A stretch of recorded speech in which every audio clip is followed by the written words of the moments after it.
Ce que je vous conseille, si jamais vous avez reçu votre résultat de la VAE et qu'il n'est pas bon et que vous n'avez pas tout validé.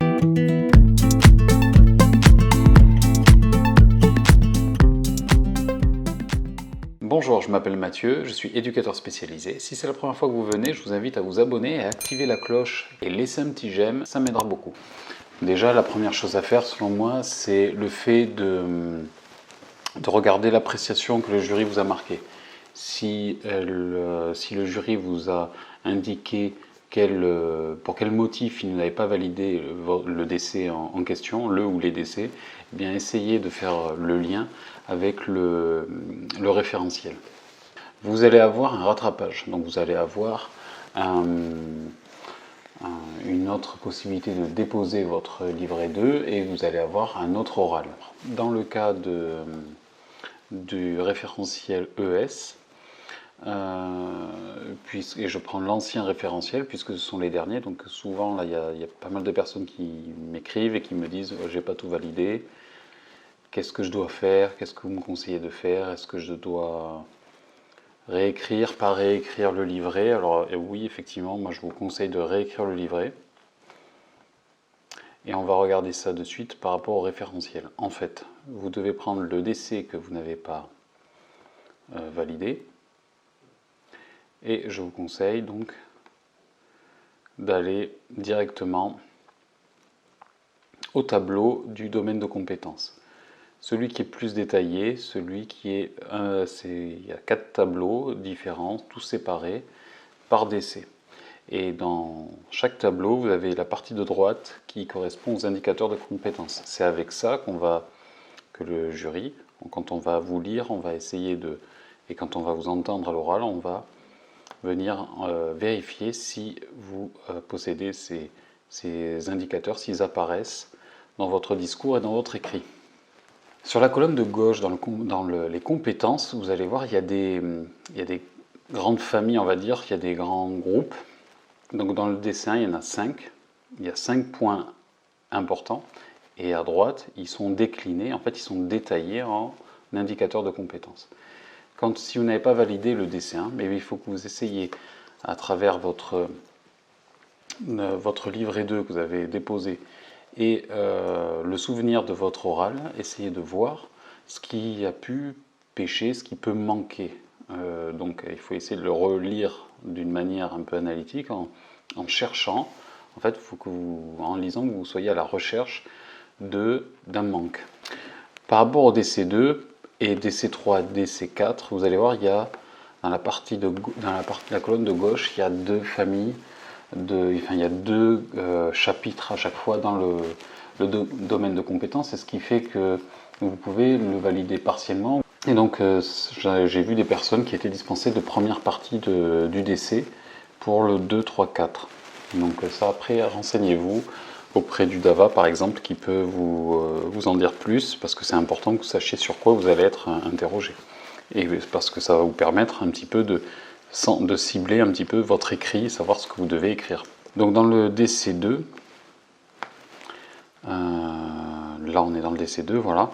Donc il y a la participation à l'élaboration et à la conduite du projet éducatif, qui se décline en 2 parties, et puis la conception du projet éducatif qui, lui, cette partie se décline en 3 parties, il me semble, c'est-à-dire établir un diagnostic socio-éducatif, voilà, concevoir un projet éducatif et évaluer le projet éducatif. Dans votre écrit, par exemple, si vous n'avez pas validé le DC2, souvent, ce qui va manquer, c'est la partie évaluation.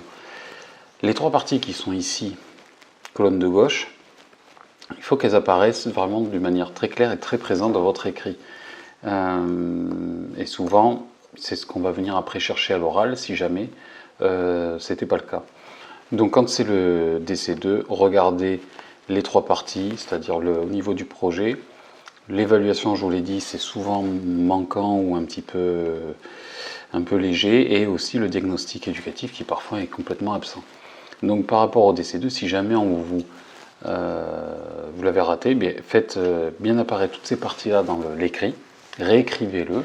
Vous n'êtes pas obligé de changer de situation forcément, mais faites bien apparaître la phase en fait d'observation, de recueil de données, la phase des hypothèses, agrémenté de connaissances de théorie pour un petit peu appuyer vos hypothèses de travail et puis poser votre diagnostic socio-éducatif. Et enfin, élaborer des objectifs, donc que ce soit après en équipe, mais il faut les rapporter, ces objectifs. Si c'est une activité collective, franchement, je vous conseille de mettre un objectif ou des objectifs, on va dire, un peu généraux qui vont un petit peu à tout le monde, mais faites du lien avec les projets personnalisés. Regardez bien dans le DC2, on attend de vous que vous fassiez du lien avec le projet personnalisé. D'ailleurs, c'est écrit quelque part, évidemment. Je vais, hop, là ici, dans la conception du projet éducatif, savoir intégrer un diagnostic éducatif à un projet. Donc savoir intégrer le diagnostic au projet personnalisé. Donc il faut faire du lien, avec le projet personnalisé des personnes. C'est normal, si vous ne parlez juste que de votre activité collective, une sortie, un transfert, que sais-je, avec un simple objectif, savoir découvrir une région, des choses comme ça, c'est un petit peu léger. Il faut aussi que vous fassiez apparaître un petit peu ce que ça peut apporter de spécifique à telle et telle personne, et à chaque fois, ça sera un objectif différent. Et donc, dans votre partie évaluation, vous allez évaluer ça de manière individuelle. C'est-à-dire, vous allez évaluer les objectifs du projet, on va dire, les objectifs qui sont collectifs, mais aussi les objectifs individuels. Voilà, DC3, ben c'est pareil. DC3, il y a deux parties, travail d'équipe et la coordination. Donc regardez bien encore si dans votre écrit ou dans votre oral, on vous a posé des questions sur le lien que vous pouviez faire, c'est-à-dire transmettre les infos, des choses comme ça. En fait, on ne va pas vous parler forcément on va pas forcément poser le mot coordination, mais justement, on ne veut pas, ça peut être aussi des questions un petit peu qui sont autour de ce travail-là de coordination, mais c'est pour vérifier un petit peu vos compétences. Et DC4, de même, donc implication dans les dynamiques institutionnelles et le travail en partenariat et en réseau, c'est pareil, c'est le même principe. À chaque fois que, si jamais vous ne validez pas tout, il faut que vous sachiez là où vous avez péché, entre guillemets, parce que ça va être le seul moyen pour vous de vous réajuster. Si vous ne savez pas, en fait, là où le bas blesse, ça va être difficile pour vous de réajuster, en fait. Donc je dirais que les premières choses à faire quand vous recevez votre document qui vous explique que vous n'avez pas tout validé, mais regardez un peu l'appréciation du jury, regardez s'il vous indique un petit peu des choses, et regardez que dans l'appréciation, souvent, on se sert du référentiel pour signifier ce qui ne va pas. Donc c'est souvent, on essaye d'être précis, mais j'ai pu voir à travers les personnes que j'accompagne que c'est souvent quand même assez généraliste, ce qui n'est pas évident. Donc d'où l'intérêt après parfois d'être accompagné ou d'aller voir peut-être quelqu'un qui a passé le diplôme il n'y a pas très longtemps, parce que en fait à travers l'écrit on se rend bien compte un petit peu de ce qui va manquer. Souvent ça va être une phrase générale de la part du jury en disant les compétences du candidat étaient insuffisantes dans le domaine de compétences 3, je ne sais pas, à savoir la coordination, et là encore c'est assez précis. Mais parfois ça s'arrête simplement à ce niveau-là, au niveau du DC3 point barre. Donc après à vous de chercher. Donc voilà, c'est pas évident. Déjà il faut que vous vous releviez un petit peu de la claque que vous prenez, parce que c'est jamais agréable de voir qu'on n'a pas tout validé, souvent après des mois de travail.